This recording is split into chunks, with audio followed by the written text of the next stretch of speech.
and welcome to another video. So I haven't covered an actual Seraph deck for a long time, just a straight up Seraph. And in Unlimited, Seraph decks can actually do fairly well at the moment, so I really wanted to give this a good go. It's going to be a much more of a memey deck after all. I mean, Seraph in general is fairly slow and easy to counter, so it's not a big shock there. But we're going to have a couple of fun games to show you guys, so we're going to get right into it and check it out. So, kicking us off, we're up against a Haven matchup. At first I would worry that they're mirrors, but there's so many variations on Haven at the moment that they're really all pretty different, or have a very different base to them. I mean, Lions, Tanko hybrids, straight up Summit, Seraph decks.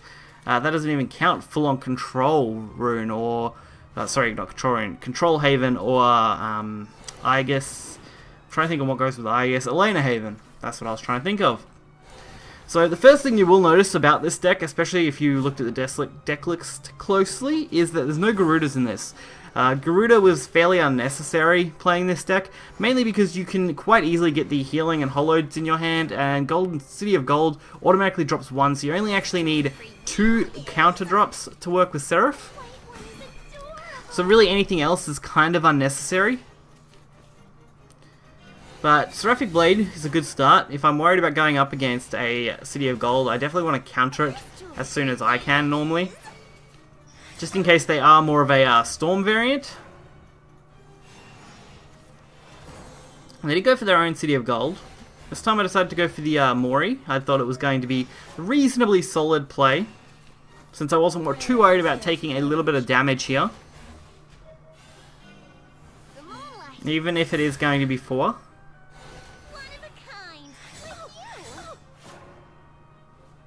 So we're going to get a clear on the 1, then we can use Death Sentence to remove the other 2. It's good when you have a lot of AoE and random target removal. I actually quite like that, especially if we're going up against Holy Mage like this. It makes it very hard for the opponent's HavenCraft to really go off, which is always a really good thing. So it looks like we are going to go for a Themis Decree because we don't really have another good play here. I suppose I could have just dropped to the Gem Princess, but I would have been risking taking some damage that I just didn't want to straight up take. Not yet, anyway. So I go for the Godsworn Elixir, just to block things out right now. I mean, worst case it gets cleared immediately. Best case it stays up and I can drop Seraph behind it.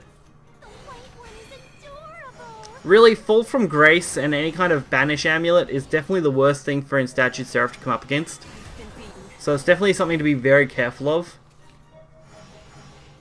But really, if you drop it and they have it, there's also not a lot you can do. So in this case, since we did have Godsworn Elixir, I wasn't too worried about just dropping the Seraph here. The odds of them being able to deal 8 damage in this single turn wasn't going to be extremely high, just because they were limited on board space.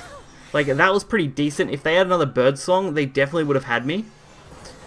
But obviously they didn't. They'd already played 1, so they were banking on having one of the only cards in their entire deck that was going to be left after they already played the second one. But for us, we only needed those couple healing prayers to finish off this game and give us the victory with the Seraph. And for our second matchup, we do have another HavenCraft matchup. Not a huge shock, HavenCraft is still pretty popular in the Unlimited format, being still one of the reasonably high up there decks. Just because they do have a lot of variation, which is nice to see. Shadow's also right up there that I've seen a lot of.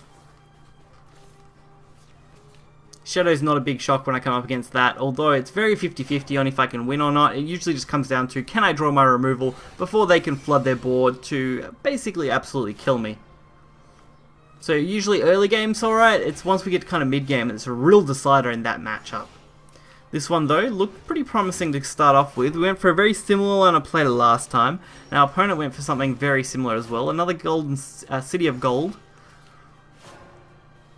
So seeing a second City of Gold didn't really worry me. We had no turn 3 play, which was a little disappointing, to be fair. They do decide to flood their board with amulets. So they're definitely some amulet-based deck. My assumption would definitely be another Holy Mage deck, which seems to be rising in popularity. And really for me, it was just a matter of making them overdraw, I guess, as much as they could. If we can force them to overdraw here, we're definitely going to be in a good spot. I really am not a fan of Inquiry as much as I am Death Sentence as taking up a card slot. Well, Death Sentence is a 4-drop and the other's a 2-drop. I feel like Death Sentence as a single card, it just feels better. For 3 Death Sentence, I can remove 6 followers. For a single Inquiry, I can only remove 3. Even if it is at half the cost. And I just don't feel like every deck has the room to run all of them, especially when you're trying to make sure you've got enough of other cards in your deck. So we're now set up to go for the Godsworn. The main reason for ramping was to make sure that we had the early setup as quickly as possible.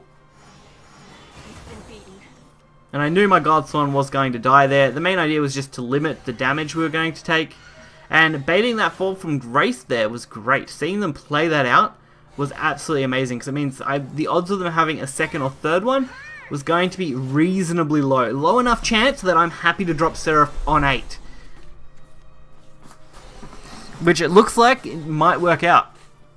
They definitely were digging, but it's obviously not going to be enough now, since they don't have the card they need. And now it's just a matter of us playing out our couple of drop cards. We had a few good options. This is why I'm not too worried about running Garuda. It also keeps the deck's cost a little bit lower. And then we get our sweet Seraph wings to win the game. By glory, Seraph. So our prayers become victory. Fine. I admit I lost. I always love seeing that go off like that. Just winning the game straight out without them even losing a point. So this deck was definitely just some fun for me to play and to show off Seraph. That's why I wasn't too worried about having just Haven matchups, as I wasn't trying to show this deck off as anything competitive or anything varied. It was just something I wanted to play for fun for you guys, as we are coming into the final weeks of this expansion, and then the next expansion will be launching, and of course we're going to have a whole new range of decks to look at and a whole new bunch of cards to do, and most likely new story and everything else to go over as well. So this kind of month I always leave, especially after the first week's cleared, for some fun decks to throw in the mix, along with just rehashing some of the older decks that we've been playing over the course of this expansion. So if you guys did enjoy it, hit the like button and subscribe. You'll find the deck list in the description below. Until next time, see ya.